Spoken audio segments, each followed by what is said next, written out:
కార్తీక పురాణము 25వ అధ్యాయము. అంబరీష పురాకర్మానుసారియై నీకిప్పుడు రెండు పక్కల నుంచి కంఠపాశరజ్జువులా ఈ ధర్మ సంకటం ప్రాప్తించింది.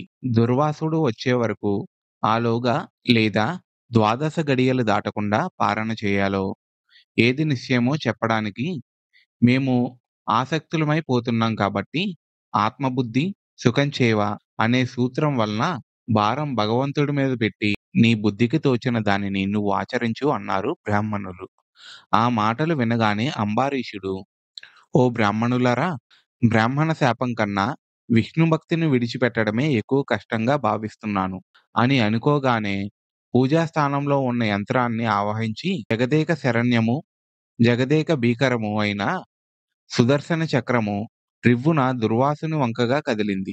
చేతనాలైన పూజిత సంజలలోంచి జడమైన విష్ణు చక్రము దివ్య కాంతి ప్రభాశోభితమై తన వంకగా కదిలి రావడాన్ని చూడగానే దుర్వాసుడు త్రుళ్ళిపడ్డాడు. ఆ చక్రానికి చిక్కకూడదని భూచక్రమంతా గూఢాక్షణాల మీద పరిభ్రమించాడు. అయినా సుదర్శనం అతడిని తరుముతూనే ఉంది. భీతావహుడైన ఆ దుర్వాసుడు వశిష్ఠాది బ్రహ్మఋషులని, ఇంద్రాది అష్టదిక్పాలకులని, చిట్ట చివరికి శివబ్రహ్మలని కూడా శరణు కోరారు. కాని తన వెనుకనే విహ్వల మహాగ్ని జ్వాలాయుతంగా వస్తున్న విష్ణు చక్రాన్ని చూసి ఎవరికి వారే తప్పుకున్నారే తప్ప విడిచి తెగించి ఎవరూ అభయాన్ని ఇవ్వలేదు.